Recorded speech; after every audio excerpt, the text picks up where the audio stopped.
Coming out of brain boxing. Page 44, The Guilty Conscience. This is the 1, 2, 3, 4, 5, 6, 7, 8, 9, 10. The tenth story out of brain boxing. It's called A Guilty Conscience. It's all fiction, all made up. None of it's real. It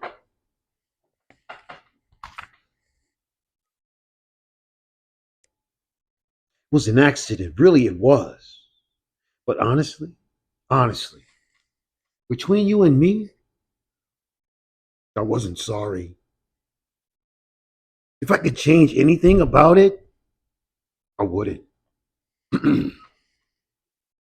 Clarence breathes a huge sigh of relief while listening to the pipe popping wood as the Loremsis apartment complex burned. He didn't even know where the fire had started. It was an intense moment as Clarence held his wife's hand and listened to her scream for help. Twice she cries, "Save me! Save me!" Clarence released his grip. She held tight, watching him as if she were puzzled. She knew he wasn't trying hard enough. He could hear the firewomen behind him saying, "Move! Move! Get out of the way!" As the ceiling began to collapse. Authorities later said there was nothing he could have done. One even pulled Clarence aside. She dropped a wood blanket over him. "Who was she?" one officer asked.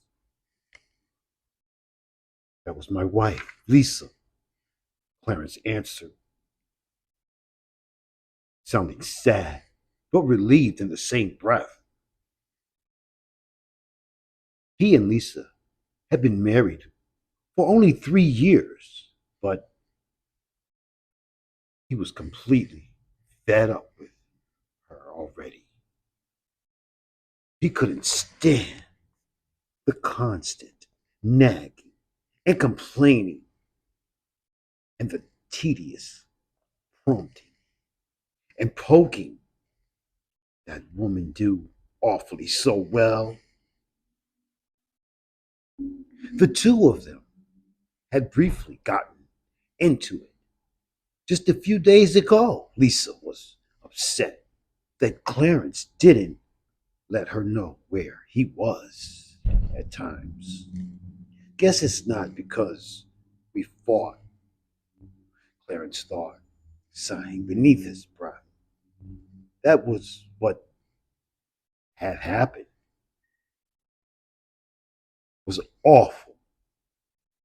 Some say we're never happy unless we're miserable.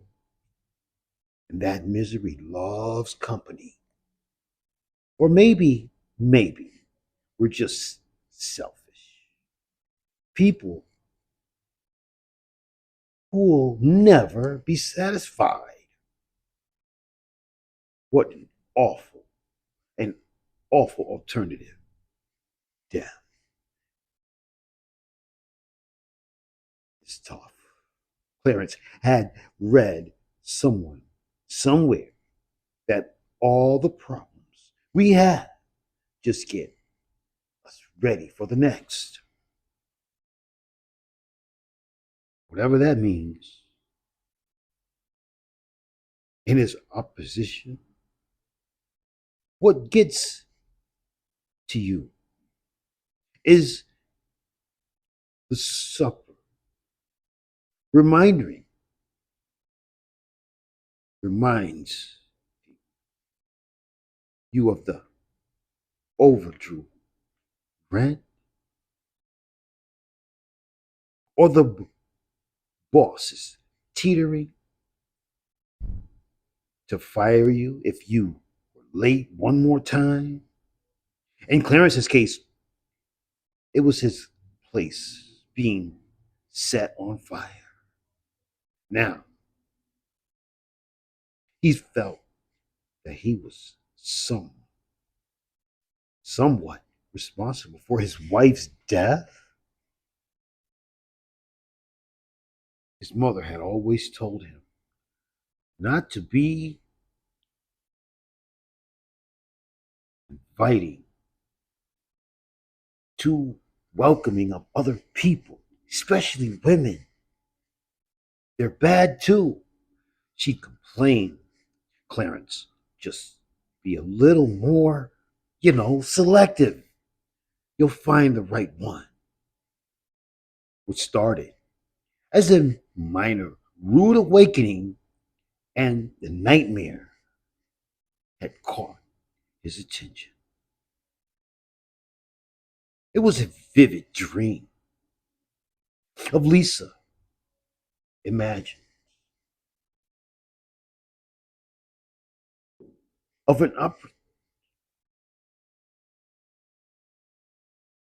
opportunity crosses his mind. This happened often. It even got to the point where he simply couldn't take it anymore. Clarence eventually moved away. He was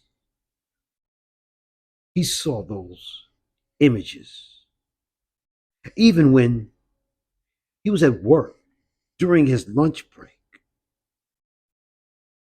He was working as a part-time driver, delivery company called Safety. It had been the only thing available at the time. So he jumped on it, having moved to make a fresh start.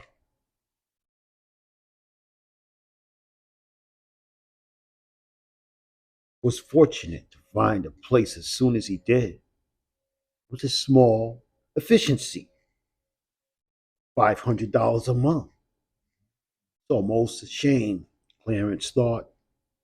I should have figured she'd break it off with me a long time ago. And after her taunting me the way she did, she cut herself off, away from me as well. But why did things have to end up like this? You know, that's how far and how fast your hair grows, as partly dependent on how much dust gets in it. Take two people, for instance, with the same amount of hair, and let's say 3 months period, during which time one is told to wash their hair every day, and the other told to wash theirs 3 times a week or just three in a month. The one who washes their hair daily will have less hair after 3 months has passed. Seeing as humans are made from dust, take problems, for instance, wrongdoings, they have to happen to us, and we have to do them and commit them against each other. in order to grow. After all, we're born in sin anyway. Clarence thought of this back at the time when the super showed him around the apartment at the Lawrence's for the first time. It wasn't the best neighborhood in the area, but was stable for him, seeing he'd had to move inconspicuously. Two vacancies were available, one upstairs and one downstairs. He picked the downstairs apartment only because the neighbors upstairs were, well, exceptionally loud. Is there a way I could have my name removed from the doorbell system? Clarence asked. The super laughed as if it were a strange request. Clarence quickly took that as a no, but he insists, threatening to forfeit the deal if she didn't comply. After getting settled in, and this the buzzer in his apartment took the batteries out of the smoke alarm. A few months had gone by. He went to take his car into the shop for a tune up.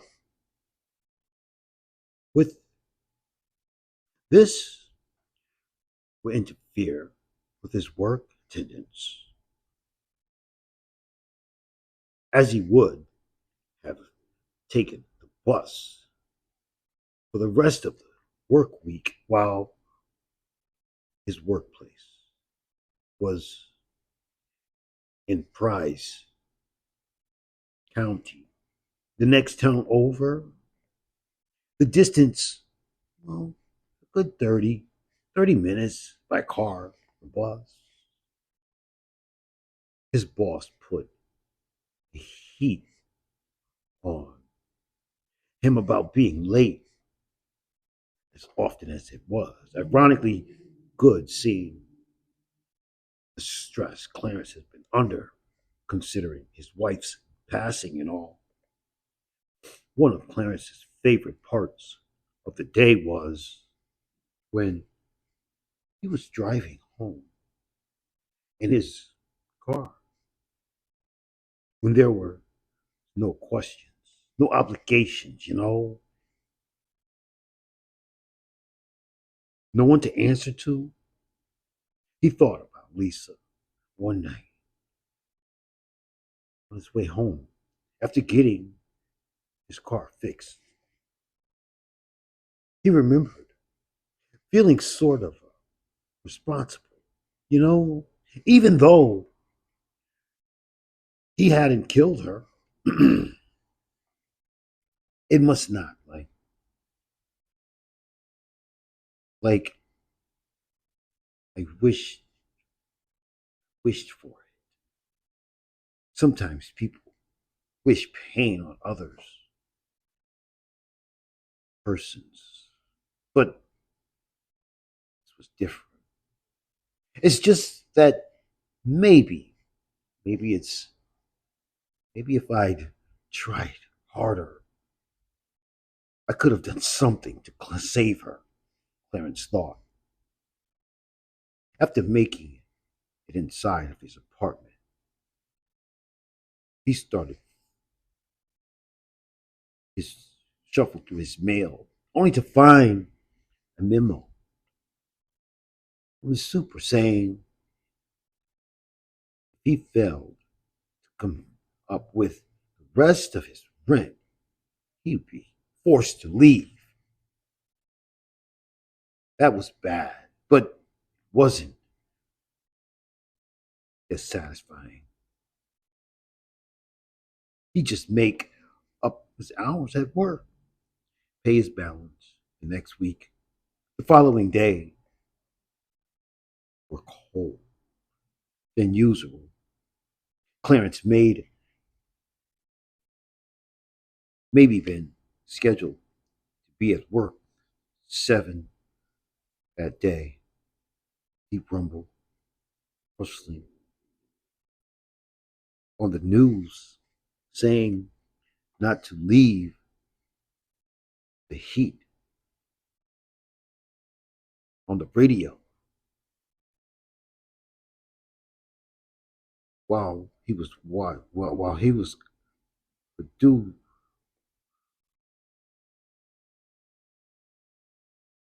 saying it would drain the battery. He took the bus, so he didn't get to work until like 8 o'clock that day. His boss did not want to hear his explanation. She fired him. There was a few other places he had been looking into before getting settled into town. He called a few of them places for starters, which was a local department store. Turns out they needed a night clerk after setting up an interview for the following Thursday. Clarence thought that he was, well, thought he would get the job. On Tuesday night, before Clarence's interview, he was talking and taking a hot shower. Steam filled the apartment, sparking live wire and the doorbell system. He had this mantle earlier. Little to know that one simple event be the thing to set off an awful chain of events. Apparently, while Clarence was sleeping that night, those wires kicked up just enough spark to set a flame to the walls. By the time Clarence realized what was happening, it was too late. The fire already consumed a good half of the building. The ceiling of the upstairs apartment began to collapse. This was very similar to the situation in which his wife Lisa passed. He found himself there. One difference thought. This time, not even the firemen were around to help. Clarence screamed, "Help! Help! Help!" Wow. Y'all get it? It's an interesting one. In brain boxing, it's called the guilty conscience. But was he guilty? Guess who knows? And he ended up, he saw it at the end. No, interesting one. Think about it.